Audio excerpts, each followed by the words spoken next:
हाथ में हाथ चले तो जीतेंगे, हम साथ चले तो जीतेंगे।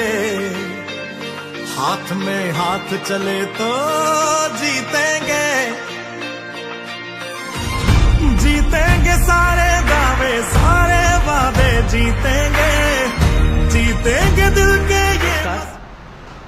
मैं शाहिद खान, एफएस न्यूज़ में आपका स्वागत है।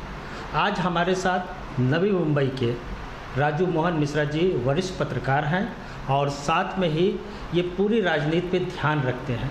आज हम बात करेंगे नवी मुंबई की दोनों सीटों के बारे में, खास करके गणेश नाइक जी के बारे में जो बात करनी है हम उनसे बात करते हैं। इस वक्त आप क्या देख रहे हैं कि जो नवी मुंबई के शिल्पकार गणेश नाइक जी हैं, उनका क्या आज का जो दौर है उसमें उनकी क्या प्रतिक्रिया आपकी है?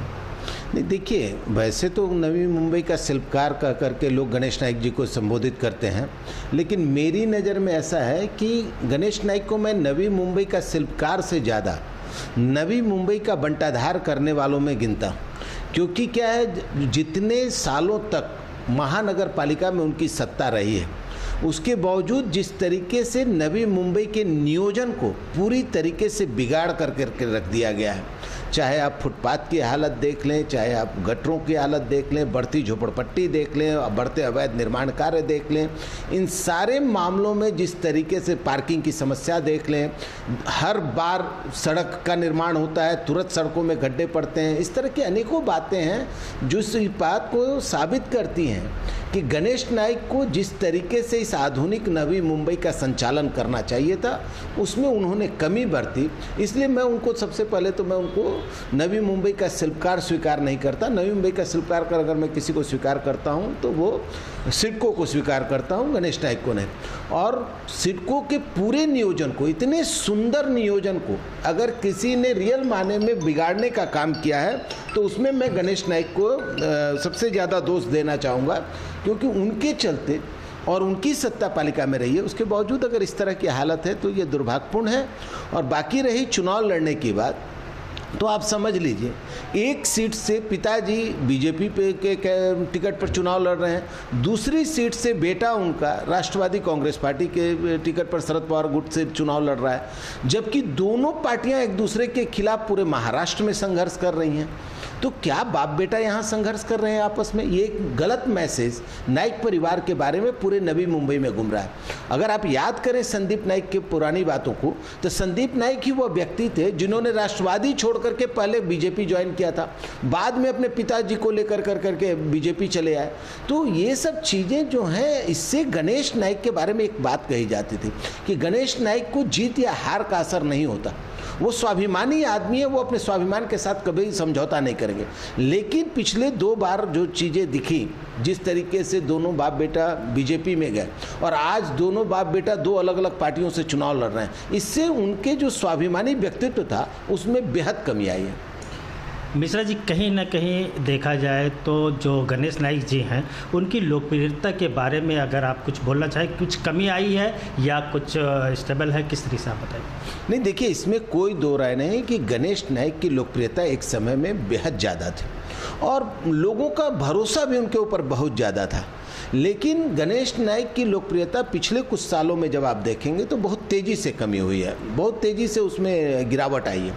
अभी उसके पीछे अगर आप देखने जाएंगे तो गणेश नाइक ने कुछ जो महत्वपूर्ण मुद्दे थे न्यू बॉम्बे के, उससे जो उन्होंने अपने आप को दरकिनार करके रखा या अलग करके रखा, उससे उनकी लोकप्रियता दिनों दिन खासकर झोपड़पट्टी इलाकों में, प्रकल्पग्रस्तों के मन में, इन सब में बहुत तेज़ी से उनकी कमी आई। अभी आप समझिए, गणेश नाइक जितने दिनों तक सत्ता का सुख भोगे हैं या सत्ताधारी दल के साथ रहे हैं, वैसे में अगर प्रकल्पग्रस्तों के गांव का सीमांकन नहीं हुआ, सीमांकन, मैं बाकी बातों को छोड़ देता हूं, सीमांकन तक कर पाने में अगर वो असमर्थ रहे तो ये किसका दोष है? ये निश्चित तौर पे नाइक परिवार का दोष है। और खासकर मैं नाइक परिवार इसलिए बोल रहा हूँ, हालांकि पनवेल और उरण विधानसभा भी इस मामले में सामने आती है, लेकिन मैं नाइक परिवार इसलिए बोल रहा हूँ क्योंकि उनको महानगर पालिका के रूप में सत्ता मिल चुकी थी और 2016 में पनवेल महानगर पालिका बनी है और नवी मुंबई महानगर पालिका 1995 में बनी है। तो ऐसी स्थिति में एक बात हो गई। दूसरी, झोपड़पट्टी, झोपड़पट्टियों का अगर कुछ बना तो उसको कहाँ नियंत्रित होना चाहिए था, फिर उन झोपड़पट्टियों में किस तरह की सुविधाएं होनी चाहिए थी, या झोपड़पट्टी पुनर्विकास कैसे हो सकता था। क्योंकि नवी मुंबई एक आधुनिक शहर है, यहाँ पर झोपड़पट्टी एक तरह से दाग के रूप में, उसको कैसे अच्छे बिल्डिंग्स के रूप में कन्वर्ट किया जाए, ये सारे की स्कीम कैसे जल्द से जल्द नवी मुंबई में भी लागू की जाए, इन सबों पर उन्होंने ध्यान नहीं दिया। दूसरी चीज़ की बल्कि SRA का स्कीम जो आने की बात आई तो उसका विरोध भी उन्होंने किया, उसका सर्वेक्षण भी उन्होंने रोका। तो ये जो दो चीज़ें थी ये बहुत महत्वपूर्ण चीज़ें थी जिससे इनका झोपड़पट्टी एरिया में और प्रखरग्रस्तों के एरिया में इनका वोट घटा, और शहरी क्षेत्रों में जो इनका वोट घटा ये इनके बदले हुए चरित्र के कारण, जो इनका चरित्र बार बार बदला। जैसे ये राष्ट्रवादी कांग्रेस पार्टी में थे, पूरी तरीके से पालिका की सत्ता उनके हाथ में थी, फिर क्या कारण रहा कि वो शरद पवार के साथ अलग हो करके वो बीजेपी में चले गए।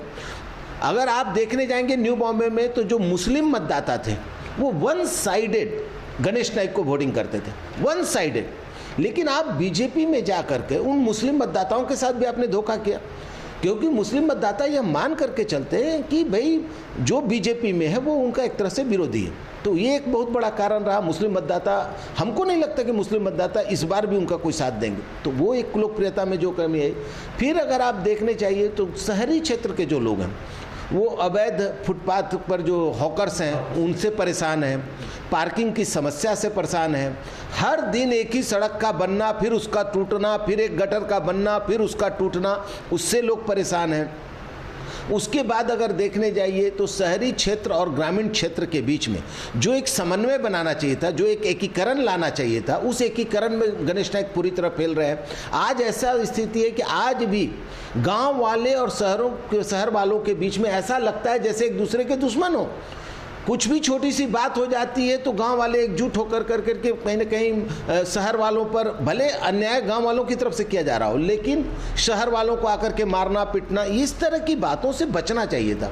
शहर वाले गांव वाले को कैसे हम एक कर सकते हैं, कैसे उनको नवी मुंबई के डेवलपमेंट में एक साथ एक प्लेटफॉर्म पर ला सकते हैं, इसमें वो फेल रहे हैं। उसके बाद अगर आप देखने चाहिए तो जो गाँव वालों का 12.5% का निपटारा था उसके लिए उनका कोई बहुत बड़ा प्रयास नज़र नहीं आया। उसको उन्होंने, जबकि शरद पवार इसके जन्मदाता थे, उनको चाहिए था कि सारे गांव वालों को 12.5% की ज़मीन मिले, एयरपोर्ट में जो 22.5% की ज़मीन है उसका मुआवजा लोगों को सही समय पर मिले।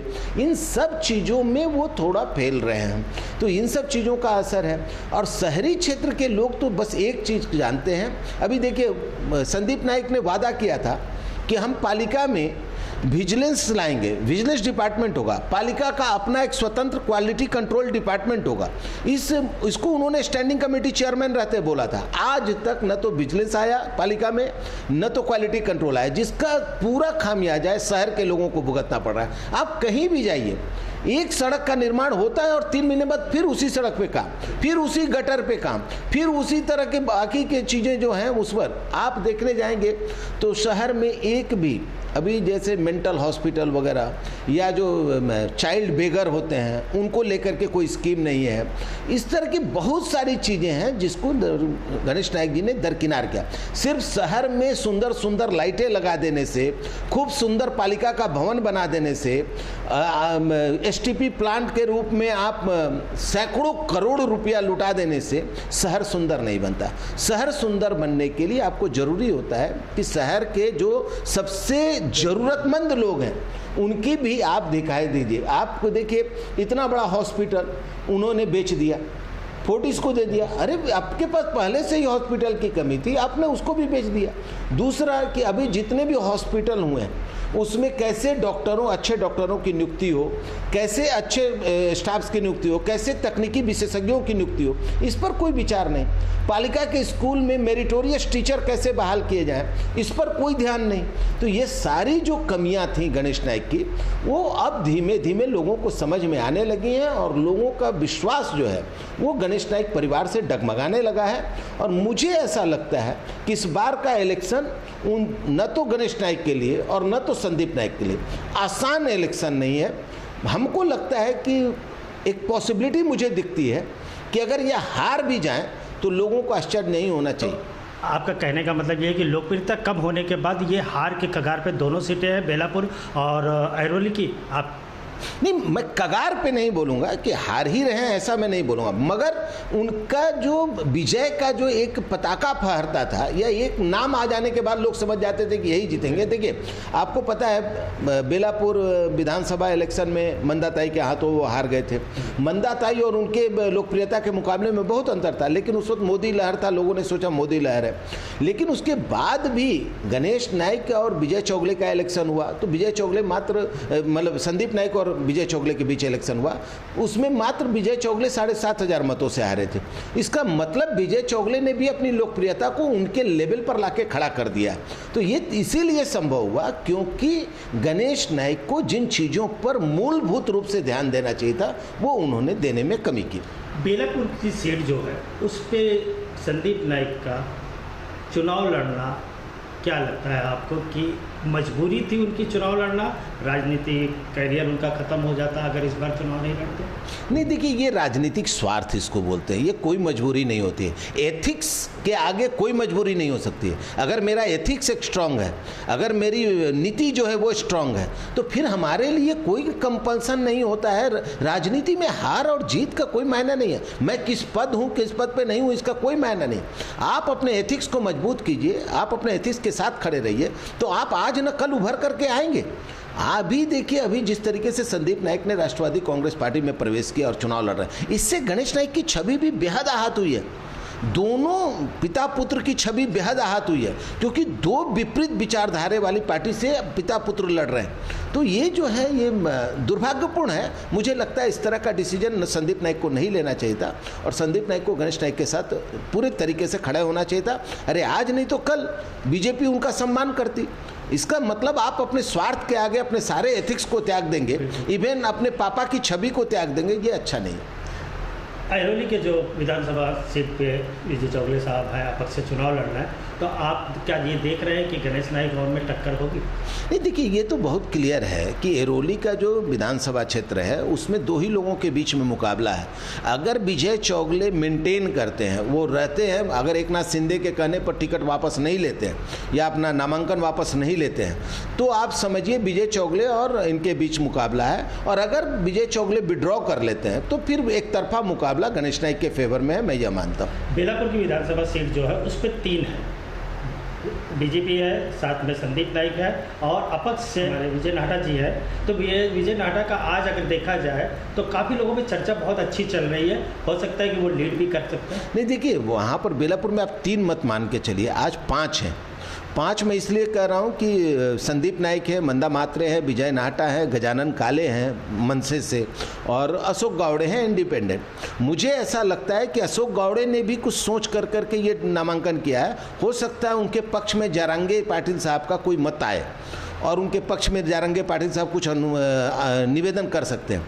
तो ऐसे में जो बेलापुर की सीट है ना, वो बहुत कांटे की लड़ाई वाली सीट है, बेहद कांटे वाली लड़ाई, माने कांटे की लड़ाई वाली सीट है। और इसमें चूंकि विजय नाहटा एक IAS ऑफिसर रह चुके हैं और उनकी छवि कहीं ना कहीं एक अच्छे लेवल पर है और नवी मुंबई का जो बेलापुर विधानसभा क्षेत्र है वो इंटेलेक्चुअल का वहाँ पर थोड़ा सा प्रभाव ज़्यादा हो चुका है। वो अब गांव वाले से बाहर निकल चुकी है वो राजनीति और इंटेलेक्चुअल्स का प्रभाव ज़्यादा हो चुका है या शहरी क्षेत्र का प्रभाव ज़्यादा हो चुका है। ऐसे में बहुत पॉसिबिलिटी है कि अगर विजय नाहटा चुनाव में बने रहते हैं, उनके साथ भी वही प्रॉब्लम है कि एकनाथ शिंदे के कहने पर वो वापस लेते हैं या बने रहते हैं। अगर बने रहते हैं तो शायद विजय नाहटा के फेवर में ये चुनाव जा सकता है। अभी राजू मिश्रा जी से हमारी बातचीत हुई, उन्हीं ने पूरा विस्तार के साथ में दोनों सीटों के लिए, अहिरोली और बेलापुर के लिए बताया कि किस तरीके की टफ की लड़ाई होनी है। और नमस्कार, मैं हूं शाहिद खान, फिर मिलते हैं आपको।